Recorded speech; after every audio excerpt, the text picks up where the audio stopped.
Hi, good morning. This is Abhishek, and I'm going to tell you how the best part of English, like a language, and how to speak it non-stop, what the part of language that you actually have to practice very well, and everything that is very exactly important all the time when you try to speak English. आज हम बात करेंगे इस video में कि हम छोटे sentences को कैसा ट्रांसलेट कर सकते हैं और कैसे अपनी इंग्लिश को जल्दी से जल्दी नेक्स्ट लेवल पे ले जा सकते हैं। स्टूडेंट्स, आपको बता दूं कि इंग्लिश सिर्फ एक भाषा ही नहीं, एक ऐसी अप्रोच है जिसके ज़रिए आप पूरी दुनिया में अपना एक होना यानी कि अपना वजूद यानी अपना एग्जिस्टेंस साबित कर सकते हैं कि आप भी इस दुनिया में हैं और उन तमाम लोगों को एक नई जानकारी दे सकते हैं। तमाम लोगों से उनकी जानकारी, whatever the knowledge you want you can share any time anywhere.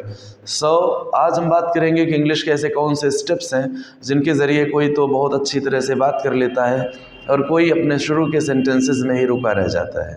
बहुत बार ऐसा भी होता है कि स्टूडेंट्स को जानकारी सब रहती है बट वो बोलने से पहले इतना सोचते हैं कि बोल नहीं पाते हैं, और बहुत लोगों को इतना बोलना पता चल जाता है, बोलने की आदत पड़ जाती है कि जो एक्चुअली बोलना है उसको कभी बोलते ही नहीं है, या अगर किसी सेंटेंस को मुश्किलात हालातों में यानी कि घुमा फिरा के बोलना है, जैसे कि किसी सेंटेंस को सीधे ना बोल के घुमा के बोलना है, कि जैसे आपने कहा कि इस तरह की बातें बहुत ज़्यादा मायने रखती हैं और कभी कभी ऐसी बातें बहुत अच्छी साबित होती हैं, कभी कभी बहुत घातक साबित होती हैं। ऐसे घुमा फिरा के तमाम बातें जब आप अपने भावनाओं को शेयर कर रहे होते हैं उस समय क्या होता है कि आपका जो कंप्लीट कंसंट्रेशन है अगर वो सेंटेंस फ्रेमिंग पे रहेगा तो आप भावनाओं को व्यक्त ही नहीं कर पाएंगे। समस्या ये होती है कि जब आपकी प्रैक्टिस अधूरी रहेगी तो आप जब अच्छे सेंटेंसेस बोलेंगे तो आप उसे सोचते ही रह जाएंगे और ट्रांसलेशन में ही रुके रह जाएंगे, आप भावनाओं को व्यक्त ही नहीं कर पाएंगे। इसके साथ समस्या तब आती है जब हम डायरेक्ट शुरू करते हैं बोलना।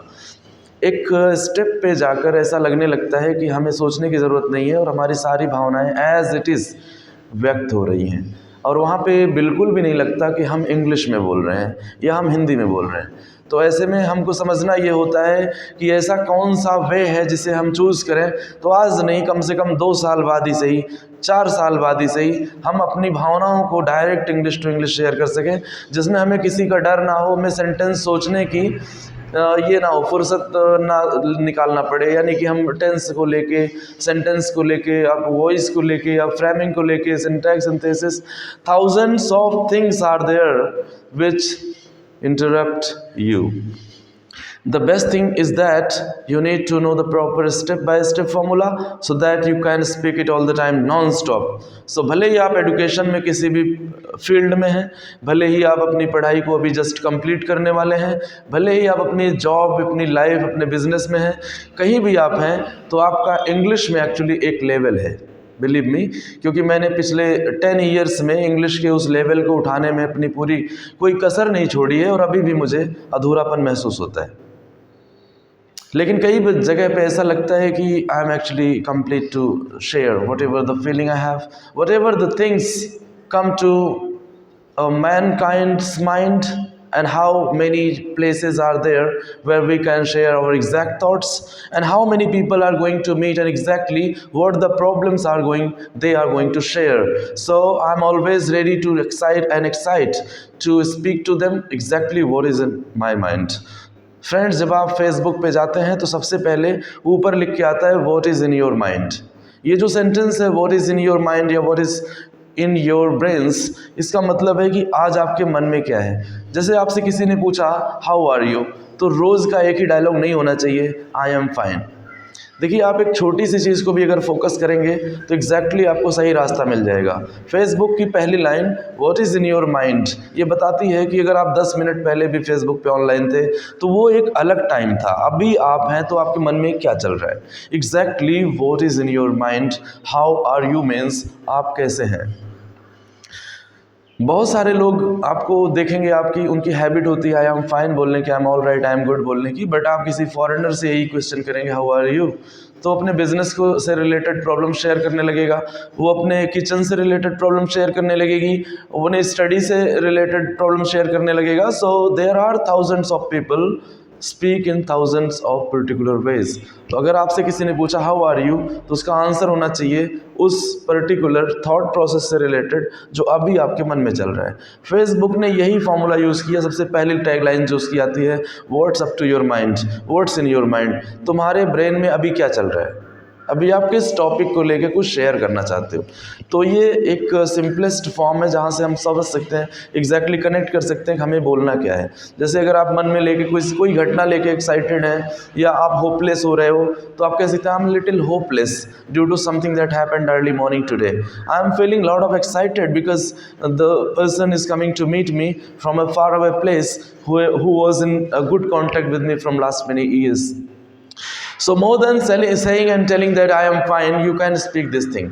क्योंकि आप हमेशा एक छोटे बच्चे से ही बात नहीं कर रहे होते हैं जहाँ आपकी बातों की कोई वैल्यू नहीं होती है। आप तमाम बार ऐसे लोगों से बात कर रहे होते हैं जहाँ पे उनको बहुत कुछ ऑलरेडी पता रहता है। तो आप वहाँ पे आई एम फाइन बोलने से बचें।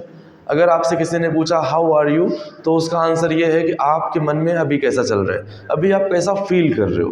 देखो, फीलिंग्स जो होती हैं वो हज़ारों टाइप्स की होती हैं, मिलियंस टाइप की होती हैं। तो आपके आंसर भी मिलियन टाइप्स के होने चाहिए।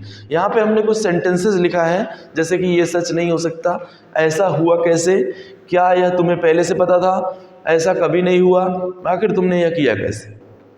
यहाँ से स्टार्ट करते हैं। ये सच नहीं हो सकता, this can not be true, this cannot be true at all, this is really not possible, this is never possible, this cannot be possible ever। ऐसे 10 तरह से इसको बोला जा सकता है।